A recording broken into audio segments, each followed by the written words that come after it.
Hello guys,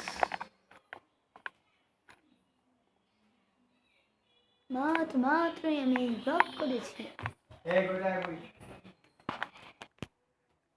guys. আজকে আমি তোমাদের সাথে শেয়ার করবো যে আমি ব্লগার হওয়ার সিদ্ধান্তটা কেন নিলাম। কারণ গাইস, আমি অনেক আগে থেকেই চাইতাম যে আমি একটা ব্লগার, ইউটিউবার হই। তো আমি ইউটিউবার হইতে চাইছি, মানে গেমার।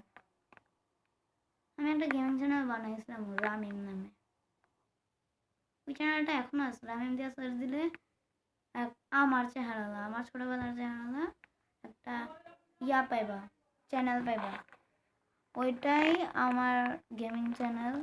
রিয়াকশানও নিতাম ওই চ্যানেলে। তো ওই চ্যানেলটা ঠিকমতো টিকেনি। ওই চ্যানেলটা ফ্লপ গেছে, ফুল ফ্লপ গেছে। না, আসিল সাবস্ক্রাইবার, আসিল 11 সাবস্ক্রাইবার আসিল, কিন্তু এগুলো সব আমার ফ্যামিলি মেম্বার্সদের সাবস্ক্রাইব। তো এটার জন্য আমি ওই চ্যানেল নাম বন্ধ করে দিচ্ছি যে যা, আর আমি ইউটিউব চ্যানেল দেখুন। আমি হারমেনে গেছিলাম। পরে আবার ভাবলাম যে হারমেনা তো আর কিছু এগো না, কথায় তো আছে যে যে হার মানে না কখনো, আল্লাহ এসে সবসময় সবকিছু দেয়। তো আমি আর একটা চ্যানেল খুলছি ফায়ার গেমিং নামের। ওই ফায়ার গেমিং নামের চ্যানেলও ফ্লপ। এটাতে 0 সাবস্ক্রাইবার এখনো তোমরা পাইবা। ব্লু কালারের প্রোফাইল পিকচার আলা, ওইটা তোমরা পাওয়া যাবে সার্চ দিলে ফায়ার গেমিং নামে। ওইটাতে সাবস্ক্রাইবার নাই জন্য নাও পেতে পারো। একটা শর্টস ছাড়ছিলাম খালি আমি, যে কি করে ভিডিও ছাড়তে হয়।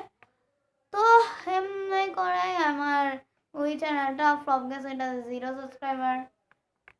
তারপর আবার হারমেনে আছে যে যা, ইউটিউবার চালামই না, আমি চালামই না। এরকম ইউটিউব চালানো লাভ কি গাইজ? আমি জানি একটু আওয়াজ আসছে গালিগুলির, কিন্তু এটা রাস্তাঘাটে এরকম একটা টোকায় থাকে না, ওগুলি একটু গালাগালি করতেছে। ওই যে গালি দিতেছে। আচ্ছা, এগুলিতে গান দেওয়া না তো। এটা কোন ছিলাম আমি, হারমেনা গেছিলাম। তারপর আমি ভাবলাম যে এরকম ইউটিউব চালানো লাভই কি, আমি তো কোনোদিন ইউটিউবার হইতেই পারবো না। আমার নিজের পায়ে দাঁড়ানোর কোনো সম্ভাবনা নাই। এটার জন্য আমি একসময় ভাবছিলাম যে যা, আর ইউটিউব চালাবো না, এখন আমি একটু ভালোভাবে পড়ালেখা মন দেব। ওই দিনে পরের দিনে আবার আমি এই রামিম ওয়াইটি ব্লগস ইউটিউব চ্যানেল খুলছিলাম। তারপর কয়েকটা ভিডিও ছাড়ছি। কয়েকটা ভিডিও ছাড়ার পর যখন দেখছি যে কোনো সাবস্ক্রাইবার নেই, আবার আমি হার মানছি। তারপর তোমাদের ভালোবাসায় আমি দেখি যে 2-3 দিন পরে দেখি যে আমার সাবস্ক্রাইবার এখন 30 সাবস্ক্রাইবার। আমি জাস্ট অবাক।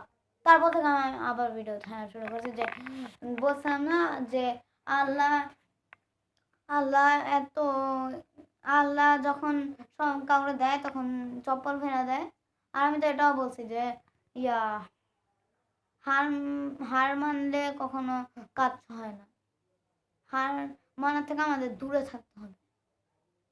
তো এটাই ছিল আমার স্টোরি ইউটিউবার হওয়ার। আমি ইউটিউবার ছিলাম 2023-এ, ফার্স্ট ইউটিউবার। তারপর 2025-এ 30 subscriber. I am just happy ভাই, হ্যাপি। আমি যে ইউটিউবার হইতে পারবো, এটা ভাই, এটা আমি জানতাম না যে আমিও একদিন ইউটিউবার হইতে পারবো। ভালো, এখনো ভালো ইউটিউবার হয়নি, সাবস্ক্রাইবার এখনো বেশি নাই। 50 সাবস্ক্রাইবার হলে কিন্তু গাইজ আমি লাইভ করবো। তোমরা 50 সাবস্ক্রাইবার করে দাও। আচ্ছা যাও, 60 সাবস্ক্রাইবার করো প্লিজ, প্লিজ, 60 সাবস্ক্রাইবার করে দাও। পর আমি লাইভ করবো একটা। আমাদের 20 সাবস্ক্রাইবারই তো কথা ভাই, প্লিজ প্লিজ প্লিজ। তো আজকের জন্য এটুকুই, দেখা হচ্ছে কালকে। কালকে না, একবারে কবে জানি না, আমি পোস্ট দিয়ে দিব, আবার কবে ব্লগ আসবো দিয়ে দিব পোস্ট। দেখা হবে আবার কোনো দিন একটা ব্লগে, ততক্ষণের জন্য গুড বাই, ইউ।